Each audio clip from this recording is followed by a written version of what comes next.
হুজুর নিজের পিতার চাইতে আল্লাহ এবং তার রাসূলকে ভালোবাসছে এমন নজির পৃথিবীতে আছে কিনা? কথা বলেন ঠিক কিনা? হ্যাঁ আছে।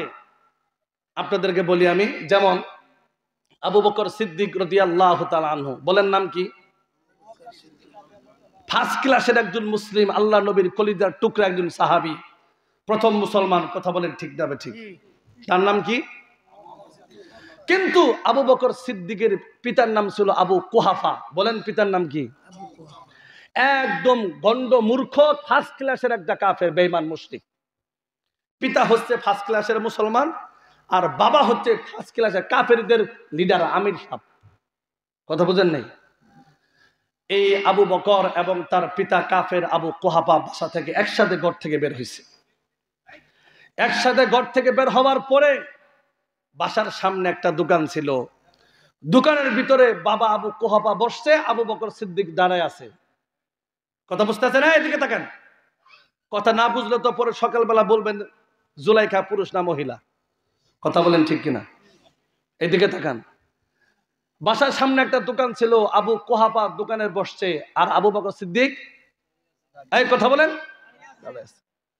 দোকানদারের সাথে কথা বলতেছে আবু কুহাফা। দোকানদারের সাথে আমাদের সমাজে যে চায়ের দোকানগুলো আছে না, এই সব চায়ের দোকান দেখবেন গিবত অফ ইন্ডাস্ট্রি আনলিমিটেড কোম্পানি। কথা বলেন ঠিক কিনা? এই যে গিবত শাকায়েতের কারখানা চায়ের দোকান, এরা ওয়ারি সূত্রে পাইছে। কেমনে?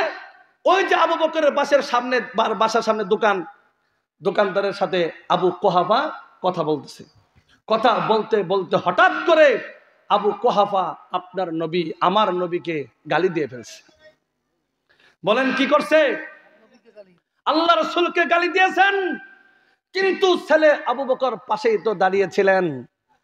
সাথে সাথে তাগড়া যুবক আবু বকর, বৃদ্ধ বাবা চামড়াগুলো একদম নরম হয়ে গিয়েছে। আবু বকর তার পিতা আবু কুহাফার কলারটা ধরে সামনে এনে দাঁড় করিয়ে শক্ত হাতে নরম গালে এমন একটা থাপড়া বসাই দিছে, এক থাপড়া খেয়ে বৃদ্ধ বাবা মুখ থুবড়ে জমিনে পড়ে বেহুশ হয়ে গেছে। মুহতারাম হাজিরিন, হুশ ফিরে এলো আবু কুহাফার। হুশ ফিরে এসে কিছু বলে না, তাল খেয়ে গেছে। আর আবু বকরের দিকে ফেল ফেল করে বড় বড় চক্ষু দিয়ে তাকায় থাকে, কিছু বলে না। কিন্তু আবু বকর বাবার চোখের ভাষা বুঝছেন।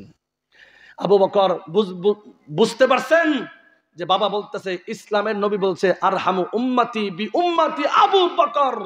আবু বকর হচ্ছে সবচেয়ে নরম হৃদয়ের মানুষ। আবু বকর তুই পিতার গায়ে হাত তুললি, বাবা কামটা ঠিক করস নাই। এইটা বুঝলেন। আবু বকর বললেন, বাবা তোমার ভাগ্য বালা, আল্লাহ রাসূলকে গালি দিয়েছো।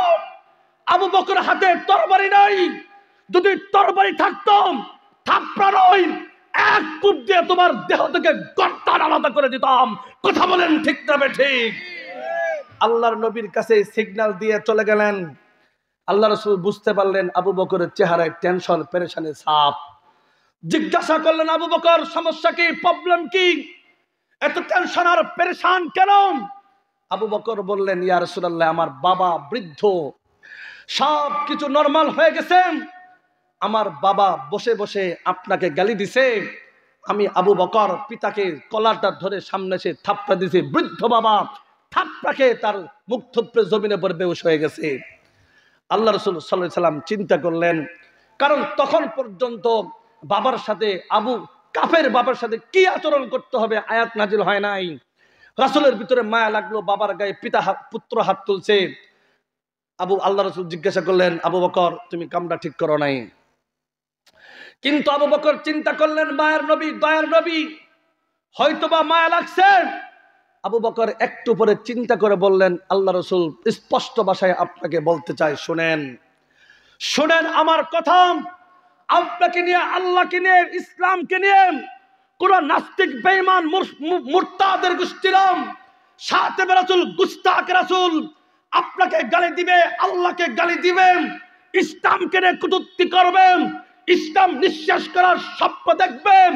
আবু বকরের গায়ের ভিতরে এক বিন্দু রক্ত থাকা পর্যন্ত কোশ্চিন কালেও বরদাস্ত করবে না। কথা বলো ঠিক তবে ঠিক? আল্লাহ পাক রব্বুল আলামিন সব কিছু দেখতেছিলেন। কথা বলেন। উপর থেকে আল্লাহ পাক রব্বুল আলামিন জিব্রাইলকে বললেন, জিব্রাইল মুহাম্মদকে জানায় দাও আবু বকর যে তার পিতার গায়ে এইভাবে হাত মারছে, হাত তুলছে, তার চাপা যে একদম বাঁকা করে ফেলছে, একজন এটাই প্রেম, এটাই ভালোবাসা, এটাই আশেক রাসূল হওয়ার পরিচয়, এটাই হচ্ছে একজন মুমিন মুসলমানের ঈমান। কথা বলেন ঠিক না বেঠিক? এক নড়াইলবাসী যুবক ভাইরাম কান খাড়া করে শুনে রাখো, দেখো আমি কি বলি, আল্লাহর কোরআনের সাথে মিলাও। সূরাতুল মুজাদালা 22 নম্বর আয়াত, বলেন সূরাতুল আয়াত নাম্বার কত? জিব্রাইল সাথে সাথে আয়াত নাজিল করে দিলেন, লা তাজিদু কওমান ইউমিনুনা বিল্লাহি ওয়াল ইয়াউমিল আখির ইউআদ্দুনা মান হাদ্দাল্লাহ ওয়া রাসূলাহুম ওয়ালাউ কানু আবাআহুম আও আবনাআহুম আও ইখওয়ানাহুম আও আশীরাতাহুম।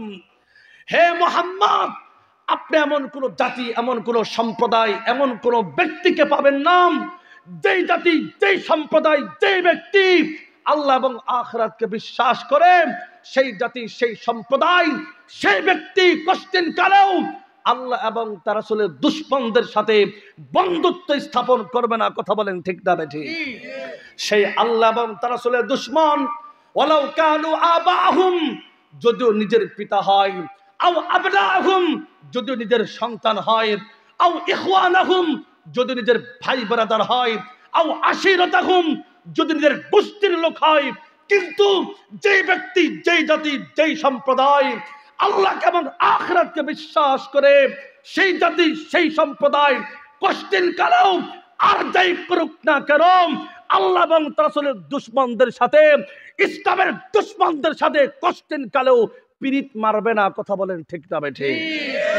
মুহতারাম হাজিরিন, সূরাতুল মুজাদালা 22 নম্বর আয়াত থেকে প্রমাণ হয়ে গেছে, সমস্ত ইসলামী স্কলার, সমস্ত ফকিহ, সমস্ত মুহাদ্দিস, সমস্ত মুফাসসিরিন একমত পোষণ করেছেন যে আল্লাহ এবং তার রাসূলকে যারা গালিগালাজ করবে তাদের সর্বোচ্চ শাস্তি হবে মৃত্যু দণ্ড। কথা বলেন ঠিক না বেঠিক?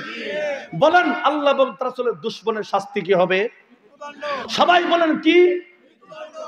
মুহতারাম হাজিরিন, এই জন্য আল্লাহর এই কোরআন থেকে আমরা স্পষ্ট ভাষায়, গোটা বাংলাদেশ নয়, গোটা পৃথিবীর সমস্ত শাতিম রাসূল, গুস্তাখ রাসূলদেরকে, আল্লাহ এবং রাসূলের দুশমনদেরকে, নাস্তিকার মুরতাদদেরকে স্পষ্ট মেসেজ দিতে চাই, আল্লাহ এবং রাসূলের দুশমনের কোন বংশীয় পরিচয় নয়, রাজনৈতিক পরিচয় নয়, দলীয় পরিচয় নয়।